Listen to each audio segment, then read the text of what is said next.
कि साहेब गाना बजाना ही होगा कि सड़क भी बनेगी। और कॉलर पकड़ करके तुमको तुम्हारी औकात बता रहा हूं कि जो 400 का सिलेंडर मिलता था वो 1200 रुपए में मिलता है। बोलिए मिल रहा है कि नहीं मिल रहा है? जो सोना 35,000 रुपए तोला मिल रहा था 73,000 रुपए तोला मिल रहा है। अरे इसीलिए बीसीसीआई का सेक्रेटरी बन गया कि उसके पप्पा गृह मंत्री हैं। कि अगर हमने कोई गलती की है तो इसी पुस्ता रोड पे खड़ा करके मुझे फांसी पे चढ़ा दो। रे भैया, तुमसे ही गली तो बन नहीं रहा है, तुमसे नाला तो बन नहीं रहा है, रोड तो तुमसे बन नहीं रहा है, और तुम ईश्वर बचाने के लिए आए हो। मैं आपके बीच वोट मांगने से पहले यह कहने के लिए आया हूं, वोट देना या नहीं देना आपका अधिकार है, लेकिन अगर पिछले 10 साल से आप जिन समस्याओं से जूझ रहे हैं उनसे अगर आप मुक्ति चाहते हैं, आप चाहते हैं कि हम एक ऐसे विकल्प को चुनें जिसने गरीबी किताब में नहीं पढ़ी है। हम बिहार के लोग हैं, हम सपनों को सजाने के लिए, अपना भविष्य बनाने के लिए घर बार छोड़ करके दिल्ली आते हैं। मैं 2009 में उत्तर पूर्वी दिल्ली में जो तिमारपुर विधानसभा है वहां के नेहरू विहार में रहने के लिए आया था कि नौकरी मिलेगी, अच्छा पक्का मकान बनाएंगे, बढ़िया ब्याह शादी होगा, बाल बच्चा होगा, वंश का नाम आगे बढ़ाएंगे। स्थिति यह है कि हमने पढ़ाई लिखाई की, ट्यूशन पढ़ा करके हमने अपनी पढ़ाई की, और जब पीएचडी करने के लिए पहुंचे तो हमने देखा कि धीरे धीरे इस देश का इतिहास और इस देश की संस्कृति को बदलने की कोशिश की जा रही है। मेरा एक सीधा सवाल है आपसे। मेरा नाम कन्हैया है, मिथिला की भूमि पर जन्म हुआ, जो माता जानकी की जन्मभूमि है। आप मुझे बताइए, बड़े बुजुर्ग यहां बैठे हुए हैं, ईश्वर हमारी रक्षा करेंगे कि हम ईश्वर की रक्षा करेंगे? बोलिए, ईश्वर हमारी करेंगे ना? हम तो ईश्वर की रक्षा नहीं करेंगे ना, ईश्वर हमारी रक्षा करेंगे ना। हमारा काम है अपने कर्म पर ध्यान देना, फल देने का काम ईश्वर का है। आजकल कुछ लोग अपना कर्म पे ध्यान नहीं दे रहे हैं और ईश्वर की रक्षा करने का दावा कर रहे हैं। तो मेरा एक सीधा सवाल है, रे भैया, तुमसे ही गली तो बन नहीं रहा है, तुमसे नाला तो बन नहीं रहा है, रोड तो तुमसे बन नहीं रहा है, और तुम ईश्वर बचाने के लिए आए हो। अपनी कुर्सी बचाने के नाम पर लोगों को गुमराह करना बंद करो। और अक्सर यहां पत्रकार लोग बैठे हुए हैं, हमसे पूछते हैं कि मनोज तिवारी आपके ऊपर आरोप लगा रहे हैं। हमने कहा, देखिए, हमारे यहाँ एक कहावत कहते हैं कि खाया हुआ शरीर और नहाया हुआ शरीर छुपता नहीं है। आप हमारे ऊपर आरोप लगा रहे हैं, और जो है आपके आरोप को हमने कई बार जवाब दिया है, लेकिन झूठ बोलने वाले लोग, उनकी ऐसी आदत होती है कि वो झूठ बोलते ही हैं। तो अब मैं उनको खुली चुनौती देता हूं कि अगर हमने कोई गलती की है तो इसी पुस्ता रोड पे खड़ा करके मुझे फांसी पे चढ़ा दो, और अगर हमने कोई गलती नहीं की है तो तुम इस एरिया में रहने वाले लोगों के सवालों का जवाब दो कि 10 साल में तुम्हारे खाते में 28 करोड़ रुपया पहुंच गया, इस एरिया में रहने वाले लोगों के खाते में 15 लाख रुपया क्यों नहीं पहुंचा? इस सवाल का जवाब दो कि देश के गृह मंत्री का बेटा यूपीएससी का एग्जाम दिया था, एसएससी का कंपटीशन दिया था। अरे इसीलिए बीसीसीआई का सेक्रेटरी बन गया कि उसके पापा गृह मंत्री हैं। गृह मंत्री का बेटा बनेगा बीसीसीआई की सेक्रेटरी, और हमारे बच्चों को नहीं मिलेगी नौकरी। आपको मैं बता दूं कि केंद्र सरकार के अधीन 30 लाख पद खाली हैं, 30 लाख। और कोई भी एग्जाम समय पे नहीं होता है, और एग्जाम जब होता है तो प्रश्न पत्र लीक हो जाता है। पैसा लेकर के नौकरी बांटते हैं। अगर घूस देने का पैसा नहीं है तो गरीब जो है अपने बच्चों को पढ़ा नहीं सकता है, अपने बच्चों को नौकरी नहीं दिला सकता है। और आप सब लोगों को सुन करके दुख होगा कि एक घंटे में 2 नौजवान हमारे देश में आत्महत्या कर रहे हैं। एक घंटे में 2 किसान हमारे देश में आत्महत्या कर रहे हैं, और कहते हैं कि हम तीसरी सबसे बड़ी अर्थव्यवस्था बन गए हैं। बहुत बधाई आपको, लेकिन ये बताइए कि अगर हम तीसरी सबसे बड़ी अर्थव्यवस्था बन गए हैं तो वो 80 करोड़ लोग कौन हैं जिनको लाइन में लग करके 5 किलो अनाज लेना पड़ता है? वो लोग कौन हैं? मैं कहता हूं कि नई दिल्ली में रहने वाले बड़े बड़े लोग, मेट्रो भी अब आता है इस एरिया में। एक बार मेट्रो लेकर के ई रिक्शा पकड़ करके आइए उत्तर पूर्वी दिल्ली और देखिए ये है भारत की जनता किस हालत में रह रही है। अपने खून पसीने की कमाई से अपना परिवार चलाते हैं, फल बेचते हैं, दुकान चलाते हैं, नौकरी करते हैं, बिजनेस करते हैं। हालत ये हो गई है कि जो 400 का सिलेंडर मिलता था वो 1200 रुपए में मिलता है। बोलिए मिल रहा है कि नहीं मिल रहा है? जो सोना 35,000 रुपए तोला मिल रहा था 73,000 रुपए तोला मिल रहा है। जो दवाई 5 रुपए में मिलती थी वो 15 रुपए में मिल रही है। जो जूता 100 रुपए में मिलता था वो 1000 रुपए में मिल रहा है। जो तेल 60 रुपए किलो मिलता था 200 रुपए किलो मिल रहा है। जो पेट्रोल 50 रुपए लीटर मिलता था 100 रुपये लीटर मिल रहा है। महंगाई इस देश के आम लोगों की जान निकाल रही है। सब कुछ महंगा होता जा रहा है। शिक्षा महंगी हो रही है, दवाई महंगा हो रहा है, इलाज महंगा हो रहा है। इसकी जिम्मेवारी कौन लेगा? हम क्यों सरकार चुनते हैं? हम सरकार इसलिए चुनते हैं कि हम सरकार को टैक्स देते हैं, सरकार बदले में हमारी सड़कें बनाए, हमारे लिए बिजली की व्यवस्था करे, हमारे लिए पानी की व्यवस्था करे, हमारे बच्चों के लिए शिक्षा की व्यवस्था करे, हमारा बच्चा जो पढ़ लिख लिया है उसके लिए रोजगार की व्यवस्था करे, महिलाओं की सुरक्षा करे और भेदभाव नहीं करे। हमारी क्या गलती है? यमुना के उस पार रहने वाले लोग भी भारत के लोग हैं और यमुना के इस पार रहने वाले लोग भी भारत के लोग हैं। यमुना के उस पार भी रहने वाले दिल्ली के लोग हैं, यमुना के इस पार रहने वाले भी दिल्ली के लोग हैं। हमारी क्या गलती है? हमारी क्या गलती है कि हमको पानी नहीं मिल रही? हमारी क्या गलती है कि हमको बिजली नहीं मिल रही? हमारी क्या गलती है कि हमारा गली नहीं बन रहा? हमारी क्या गलती है कि हमारा नाला नहीं बन रहा? इसकी जिम्मेवारी कौन लेगा? इसीलिए हमारे देश को आजादी दिलाने वाले हमारे महामानवों ने सोचा कि इस देश को अगर रास्ते पर रखना है, लोकतंत्र को अगर बचा करके रखना है, तो लोकतंत्र की ताकत लोगों के हाथ में देना पड़ेगा। और लोगों के हाथ में वो ताकत है वोट का अधिकार।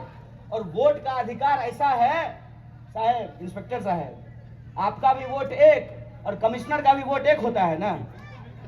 ऑफिस में दोनों बराबर नहीं होते हैं, लेकिन आपका भी वोट एक और कमिश्नर का वोट भी एक होता है।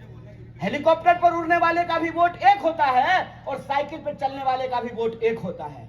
फॉर्च्यूनर पर चलने वाले का भी वोट एक होता है और ई रिक्शा पर चलने वाले का भी वोट एक होता है। यह है संविधान की ताकत। इस संविधान की ताकत को हमको समझना पड़ेगा। हमको समझना पड़ेगा कि राजनीति लोगों की भलाई के लिए होनी चाहिए, चुनाव लोगों की भलाई के लिए होना चाहिए और चुनाव का मुद्दा लोगों का मुद्दा होना चाहिए। क्या है उत्तर पूर्वी दिल्ली के लोगों का मुद्दा? उत्तर पूर्वी दिल्ली का मुद्दा यह है कि आप कहीं चले जाइए, आप बुराड़ी से शुरू कीजिए, बुराड़ी जाइए, तिमारपुर जाइए, करावल नगर आइए, घोंडा जाइए, मुस्तफाबाद जाइए, सीमापुरी जाइए, सीलमपुर जाइए, रोहतास नगर जाइए, आप कहीं चले जाइए, कोई ऐसा एरिया नहीं है जहां के लोग जाम से परेशान नहीं है। कोई ऐसा एरिया नहीं है जहां के लोग पानी नहीं मिल रहा है इससे परेशान नहीं है। कोई ऐसा एरिया नहीं है जहां लोग कानून व्यवस्था की समस्याओं से परेशान नहीं है। आप बुराड़ी से शुरू कीजिए, डीडीएम मनमानी करता है, लोगों के घरों को अनऑथराइज्ड कॉलोनी बोल करके उस पर बुलडोजर चला देता है, लोगों के साथ मनमानी करता है। जो लोग माफियागिरी करते हैं इस एरिया में, वो लोगों को तंग करते हैं। इसीलिए मैं आपसे कहने के लिए आया हूं, देखिए साहब, आपके सामने हम एक विकल्प बन करके खड़ा हैं। आप चाहें तो इस विकल्प को स्वीकार करें, आप चाहें तो इस विकल्प को ठुकरा दें, ये आपकी जिम्मेवारी है, ये आपको तय करना है। मैं सिर्फ आपको ये कहने के लिए आया हूं कि आपकी हालत हमने सूरत जैसी नहीं बनने दी है। उत्तर पूर्वी दिल्ली में हमने सूरत जैसे हालात नहीं बनने दिए हैं। हर कोशिश की जाती है लोकतंत्र का गला दबा करके हमारे ऊपर तानाशाही थोपने की। इस देश को ये जेल में तब्दील कर देना चाहते हैं। ये चाहते हैं कि इस लोकतंत्र से विपक्ष समाप्त हो जाए।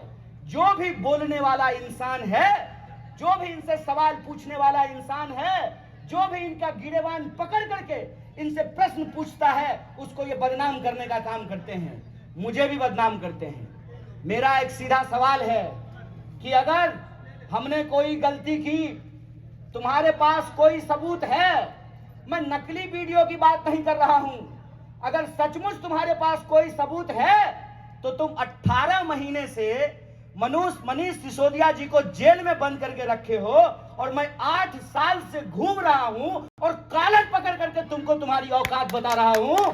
क्यों? क्योंकि हम सच के साथ खड़े हैं, हम सच के साथ खड़े हैं। हम जो पूछते हैं इस देश हित में पूछते हैं, हम जो लड़ते हैं लोगों के हक के लिए लड़ते हैं। हमने लोगों का नमक खाया है, इसलिए हम नमक की अदायगी कर रहे हैं और उसी नमक की अदायगी करने के लिए मैं आपके बीच में आया हूं। कांग्रेस पार्टी ने और इंडिया अलायंस ने मुझे उत्तर पूर्वी दिल्ली का प्रत्याशी बनाया है, लेकिन मैं आपसे कहता हूं कि एक व्यक्ति को एमपी बनाने का चुनाव नहीं है, एक पार्टी की सरकार बनाने का चुनाव नहीं है, किसी एक व्यक्ति को प्रधानमंत्री बनाने का चुनाव नहीं है। ये चुनाव इस बात का फैसला करने के लिए है कि इस देश में लोकतंत्र रहेगा कि नहीं रहेगा। यह चुनाव इस बात का फैसला करने के लिए है कि इस देश में संविधान रहेगा कि नहीं रहेगा। कैसी खुलेआम बेईमानी चल रही है। जिन लोगों पर ये आरोप लगाते हैं वो व्यक्ति अगर इनकी पार्टी ज्वाइन कर ले तो सारा आरोप धुल जाता है। मैं कहता हूं कि अगर केजरीवाल जी भाजपा के साथ गठबंधन कर लेते तो वो जेल में नहीं होते, अगर मनीष सिसोदिया जी भाजपा के साथ गठबंधन कर लेते तो वो जेल में नहीं होते। यह जो हमारी आंखों के सामने हो रहा है, इसका फैसला हम लोगों को करना पड़ेगा और हमको ये समझना पड़ेगा कि हम अपने कर्म से ही, गीता में यही लिखा हुआ है ना कि कर्म करो फल की चिंता मत करो। हमको अपने कर्म से ही अपने काम को सार्थक करना पड़ेगा। और इस एरिया में जो रहने वाले लोग हैं, जो 24 लाख वोटर हैं, उनको ये फैसला करना पड़ेगा कि वो बदलाव चाहते हैं कि नहीं चाहते हैं। अगर आप बदलाव चाहते हैं तो एक बदलाव के विकल्प के रूप में हम आपके सामने खड़े हैं। बोलिए, आप उत्तर पूर्वी दिल्ली में बदलाव चाहते हैं? दोनों हाथ उठा करके बोलिए, आगे से पीछे तक बताइए, आप बदलाव चाहते हैं? अगर आप बदलाव चाहते हैं तो कोई आकर के आपको गुमराह करने की कोशिश करे। सांसद महोदय आ रहे हैं और जब लोग उनसे पूछता है, आज आए थे वहां पुस्ता की सड़क पे सुबह पे और गली में घुसने का हिम्मत नहीं किया, क्योंकि गली में आते तो लोग उनसे सवाल पूछते कि साहेब गाना बजाना ही होगा कि सड़क भी बनेगी, गली भी बनेगा? इस सवाल का जवाब उनके पास नहीं है, इसीलिए वो हमारे ऊपर कीचड़ उछालते हैं। साहब, चांद के ऊपर थूकने का कोशिश कीजिएगा ना, आपका अपना मुंह गंदा हो जाएगा। आपका अपना मुंह इसलिए गंदा हो जाएगा कि हम विपक्ष में हैं, सवाल पूछना हमारा काम है। आप सरकार में हैं और आप 10 साल से सरकार में हैं, जवाब देना आपका काम है, सवाल पूछना आपका काम नहीं है। आप सवाल पूछ रहे हैं, आप जवाब दीजिए।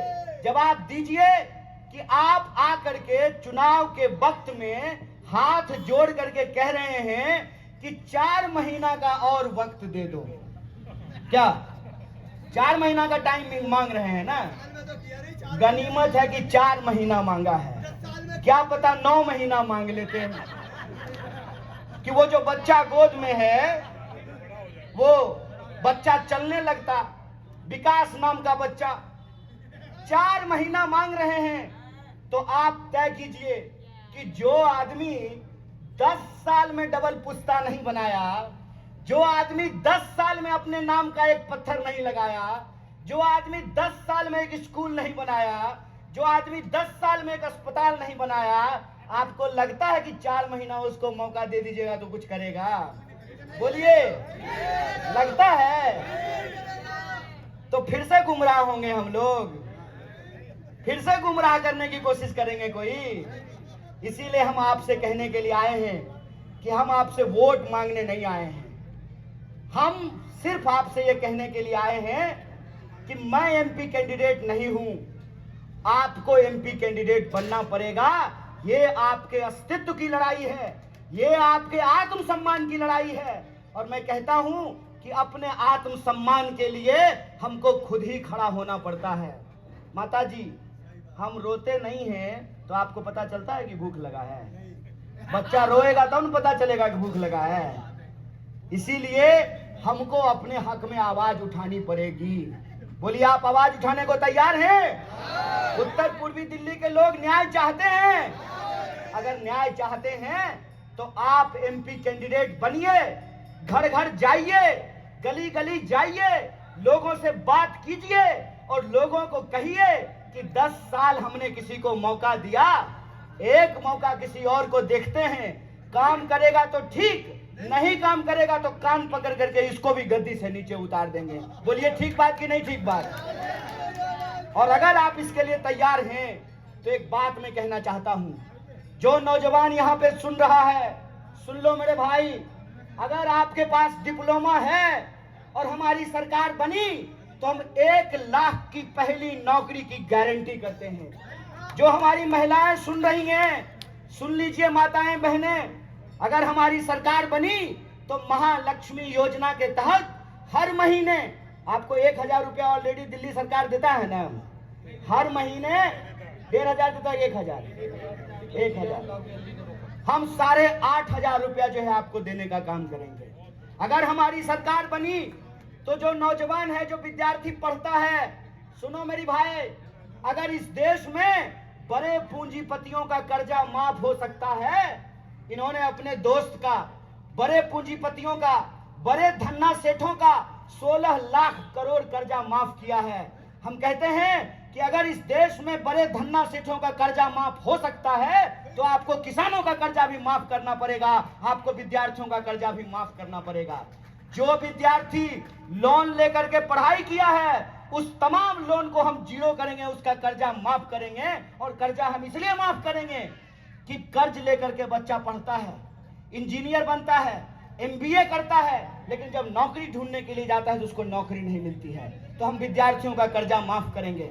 तो हम नारी न्याय करेंगे, युवा न्याय करेंगे, किसान न्याय करेंगे, विद्यार्थियों के साथ न्याय करेंगे।